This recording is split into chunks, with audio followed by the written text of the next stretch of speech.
Okay, welcome to the lesson where we really begin delving into how firms behave. So, title Firm Behavior and the Organization of Industry. In a lot of the rest of the course, we will be looking at different types of market structures. And when you have a whole lot of firms in a market versus only one, which we call differentiate, you know, one is what we call perfect competition if you have a lot of firms, and then also some other conditions. The other extreme is a monopoly, one firm. Also, we have a couple markets that are a little bit more in between perfect competition and monopoly. Before we can get to that, we really need to just set up the basics about firms and define what we mean by costs and differentiate between short run and long run costs, and just some basics on how firms handle these types of issues. So before we get into looking at the costs, we need to lay some groundwork. So time horizon for decision making. First, we define what we call the short run. And so the short run isn't necessarily any fixed interval of time. We don't say the short run is a week, a month, a year. It actually can differ across industries. The short run is the time period where you have some inputs, and we call these inputs fixed inputs, and you cannot alter those inputs. So if you are Domino's Pizza, what would be fixed inputs? Well, in the short term, you're probably stuck in your lease for the building, right? Regardless of what you would like to do, you can't get out of that lease in the short term. That's a fixed input. Maybe you're leasing the large ovens that make the pizza on a month-to-month or quarter-by-quarter basis. Well, until the next opportunity to renew the lease or end the lease ends, you have those inputs. Those are fixed inputs. In the short run, you can't vary that amount of input. Now, there are inputs you can vary in the short run. Those are called variable inputs. Once again, let's think about Domino's. What would be variable? What could they alter in the short term? Well, the number of people they hire, for one. If they're selling more pizzas, they could hire more workers. If they're selling fewer pizzas, they could have fewer workers. The ingredients, the dough, the cheese, the sauce, any toppings, the more they sell, the more of those the more pizzas they sell, the more of those ingredients they would need to use. Those inputs, which can be varied in the short run, we call those variable inputs. The bottom note on this slide, how long is the short run? This really depends on what industry you're talking about. If you're talking about Boeing, makes massive jumbo jets, the short run might be 5 years. I mean, it could be an incredibly long time where you have leases out on fixed inputs. If you are talking about an internet company, the short run might be 2 weeks. I mean, it might be almost no time at all. So it really depends on the company. So we really don't even refer to how long it is. We will be talking about the short run versus the long run, which is when you can vary all of your inputs. So if you're Domino's, you have a building and you pay rent on it. Maybe you have a year-long lease on that particular building. In the long run, you can end your lease. You could get out of those payments. And the reason these are important is the fixed inputs. You make payments on those whether you produce anything or not, and those payments don't change, right?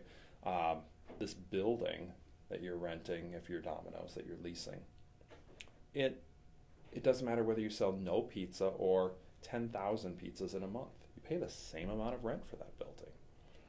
But in the long run, you could get out of your lease. You could go to a bigger place, or you could go to a smaller place.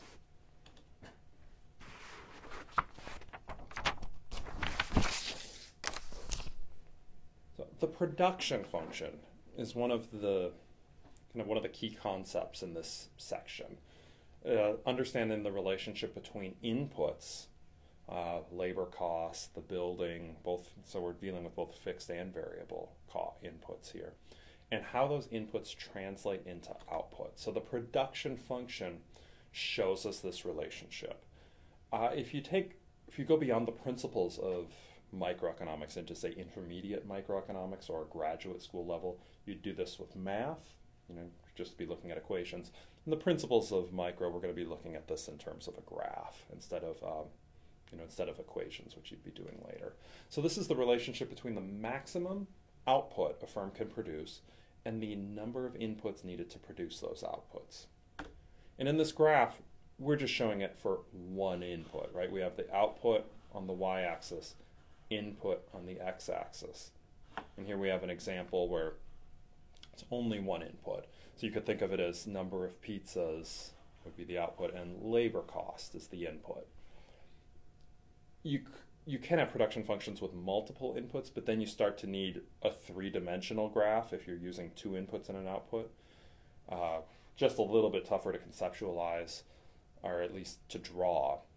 All of what we discuss with one input versus the output, it all carries over to multiple inputs, but it's certainly a lot easier. So at the principles level, we go through the idea of one input and how that affects the output.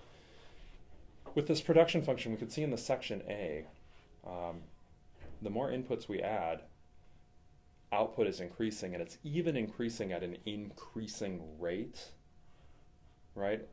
Output goes up slowly at first, but it keeps increasing at a bigger rate. Once we get to section B, output is still increasing as you add more input, right? I mean, we could think of Domino's. Adding the first worker doesn't do much for you because it's kind of tough if you only have one worker to both cook the pizza and deliver the pizza and handle the phones and handle everything. But the second worker adds a little bit more, and there's an optimal number of workers where you can really start to divide up the tasks, and then we could see it really takes off where those extra workers provide a lot of extra output. In this section B is where we have, and we'll be defining this soon, as diminishing marginal returns. These diminishing marginal returns mean as you add inputs, so as you add in more, here the input is hours, so you add more input, the output increases, but it doesn't increase as fast. Section B is illustrating that. And actually section C is showing you're adding extra input, but the output falls. Which is certainly possible. Imagine a Domino's that's in a somewhat of a smaller building. If they try to add too many workers, like the workers would just bump into each other. It could actually decrease the amount of production that they have. You absolutely never want to be there if you're a firm, but in theory it certainly could happen. So just a couple definitions. Just a couple of definitions. So the total product and average product, it's just the output you could obtain from any given amount of input. Average is the total product divided by the quantity. The marginal product, and we've used the word marginal now a few times in this course. Anytime you hear marginal, you should think additional. So the marginal product is the change in output when you add one more unit of a variable input. So it's the incremental change when you add one more unit of a variable input.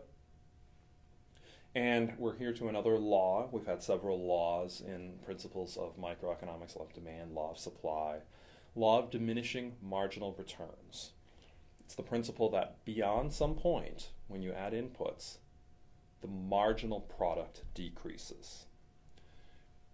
It's key to keep this definition straight. We're not saying beyond some point as you add input, output drops. What we're saying is the extra amount of output you get from each extra worker starts to fall. So diminishing marginal product doesn't refer to area C, although that is consistent with diminishing marginal product. What diminishing marginal product or diminishing marginal returns is indicating is it can be the case where you add an input and you get more output, right? If we go from 2,200 to maybe, this point on the graph might be about 3,000 hours, our output goes up. We go from here to up here. But it's not going up quite as fast as it was going up here, right? This is what we would call diminishing marginal returns. It gets more dramatic when we're up here, right? If you go from, say, 3,700 hours to 4,500 hours, yes, your output goes up a little bit, but it goes up a lot less than it was going up just before. That's the idea of diminishing marginal returns, that beyond some point, even if the output is going up, it's not going up by as much as it was going up before. So here's an exercise here. And you have this worksheet. So before you go forward, I'd like you to go ahead and pause the video and work on both what is the marginal product and what is the average product for this particular firm. They have some number of workers per day. They have a total product. You should be able to figure out both the marginal product and the average product. I'd like you to work on that once you have this completed on pause, but go ahead and pause it now. Okay, I hope you've completed this by now. We'll go forward to what the answers are. So this firm has a number of workers per day it could hire. When it goes from 0 to 1 worker, they go from no output to 5 units of output. Well, that's the marginal product, right? The first worker means 5 units of the product are available.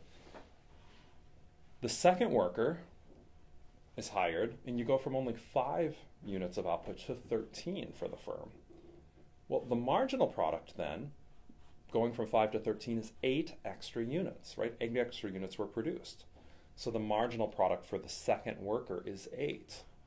The marginal product for the third worker is also 8, going from 13 units produced to 21 units produced. That's an extra 8 units produced. Marginal product for the third unit worker is 8.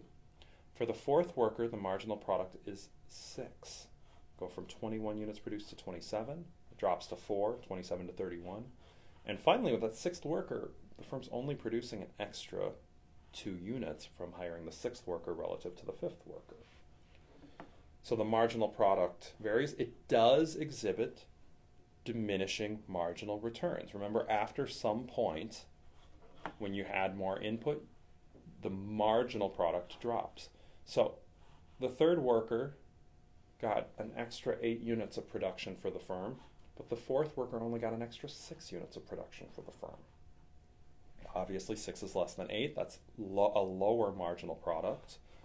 The fifth worker, you go from 27 to 31. That's only 4 extra units. The marginal product's still declining, and it continues to decline from going from 5 workers to 6 workers. 4 marginal product of 4 to a marginal product of 2. So this does quite clearly exhibit diminishing marginal returns, consistent with the law of diminishing marginal returns. The average product just takes the total product and divides by the number of the amount of the input. So 5 divided by 1, 13 divided by 2, 21 divided by 3, 27 divided by 4, 31 divided by 5, and 33 divided by 6 gives us our average product in these cases. This is something that we're not going to cover on the exams, but it's certainly worth noting. If you have multiple inputs, substitutable inputs, right? A firm, and we haven't laid this out yet, this is the firm's goal, but we will be soon. The firm's goal is going to be to make as much money as they can. So naturally, if the firm has multiple different ways they could produce a product, we would expect them to try to produce their output the cheapest way possible. So if there are substitutable inputs, and you could think of labor, like humans working, labor versus machines doing a particular job as being a substitute. A lot of grocery stores are going to self-scanners, right? That's an example where machines can do some of the work humans could do before. Some food places are having you enter in your own orders at fast food places. Or cafeterias where you enter in the food order on a machine instead of give it to somebody else. That's a substitute. Firms are likely to substitute one input for another in order to make the product as cheap as they can make the product. So there are production indifference curves. We don't go through those in class. They're called isoquants. They're interesting. It's just, we have to make the decision. We have a limited amount of time in the class. We have to, kind of set with the decision what are the most important things to cover. I don't know that I'd rather have this amount of time that would be going through isoquants, going through other items, so we don't really go through them too much in class. So short-run cost formulas. A few definitions: total fixed cost, total variable cost, total cost. The fixed costs are associated with the fixed inputs. What are the inputs you can't vary? Well, there are costs that are associated with those inputs, right? If you have a building that you can't vary, there's some cost you're paying for rent. Well, the fixed costs are costs that do not vary as output varies. Total variable costs, these are costs that are zero when output is zero, and they increase as output increases. And total cost is just the sum of the two. Note one thing that we don't write here, the textbook will talk about it briefly, but it's important to mention, is the idea of a sunk cost. So this is a cost that you've incurred. You're not really incurring anymore, but they were a cost in the past. Sunk costs shouldn't be considered when you're a business, right? Those are in the past. They have no relevance towards the future profitability of the firm. So they really should be ignored. So suppose Domino's spends $500 to examine whether they should expand into a new neighborhood, start delivery to a new neighborhood. Whatever that report says, it should ignore the fact that it just spent the $500. That $500 is gone regardless of what they do. If it says it would be profitable, they should move into it. If it says it's not profitable, they shouldn't. The $500 sunk cost shouldn't be, it's not relevant in the decision making anymore. Now, before they decided to hire the consultant to tell them that, then it would have been pretty relevant to think, okay, is it worth this amount of money to find this information out? But once they made that decision, whether it was a mistake or not, the cost is then sunk. So sometimes you see these issues where some people will compound a mistake because they put in costs, even though the sunk cost isn't relevant anymore. We don't include much of that. We won't see much in sunk costs in the problems, but it's worth noting. Sunk costs shouldn't be considered. So what should be considered? Fixed costs, variable costs, and then the sum of the two is total cost. So graphically, what do these look like? Well, fixed costs, these are the costs that don't change as output changes. So that's our straight orange line. Total fixed costs don't change as output change. Total variable costs, it's zero as output is zero, and it increases. Total cost is the sum of the two.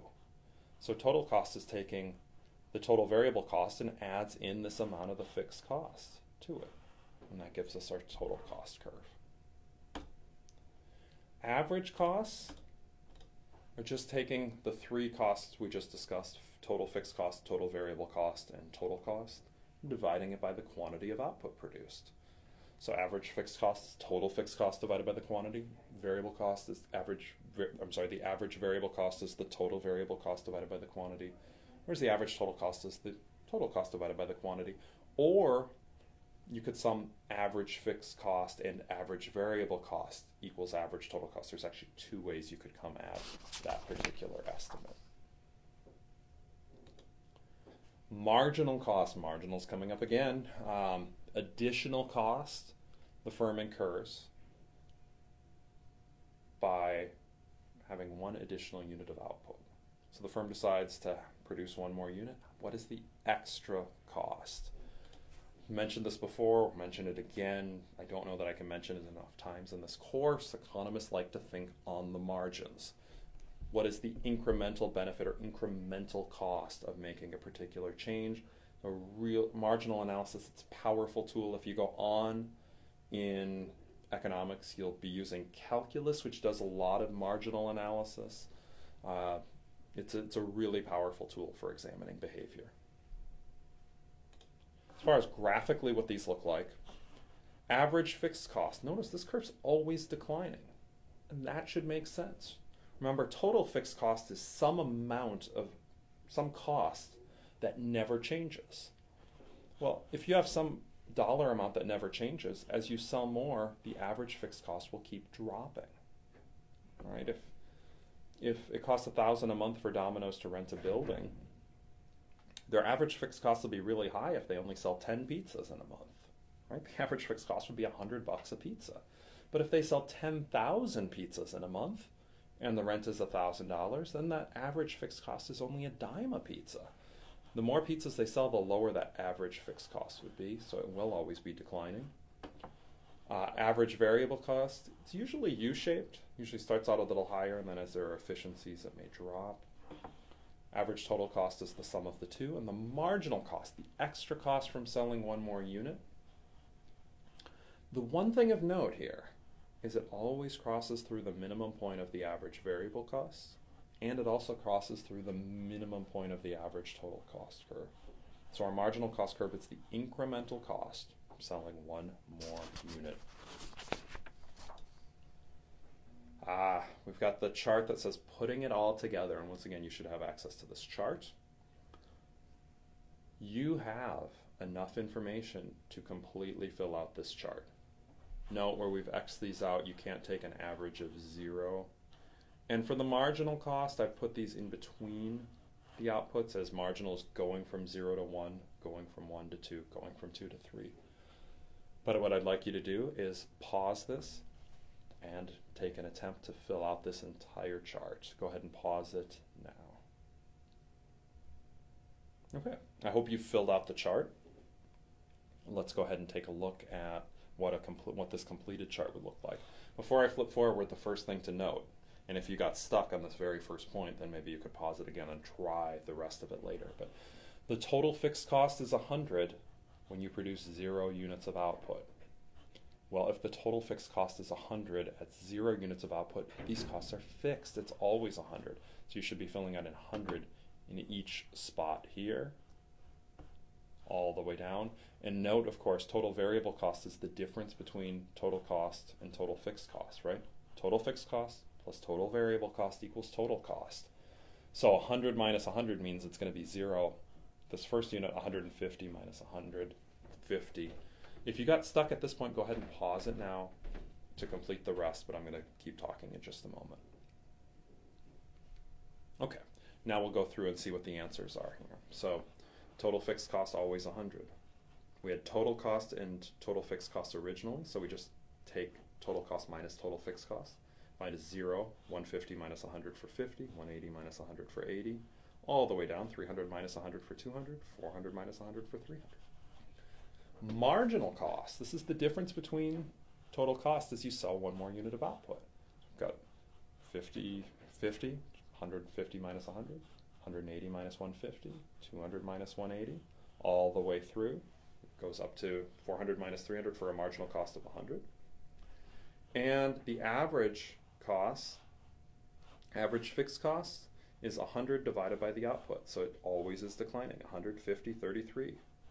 100 divided by 5 is 20. Just keeps on declining until we get to 100 divided by 8, which should be 12.5. It rounds to 13. Oops. Variable costs be the total variable cost divided by the output. So 50 divided by 1, 50. 80 divided by 2, 40. 100 divided by 3 is 33. Going up here, 200 divided by 7 rounds to 29. Average total cost takes 2 ways to do it. One, you could add together the 2 average costs. You could add together average fixed and average variable cost. 150, 50 plus 40 is 90.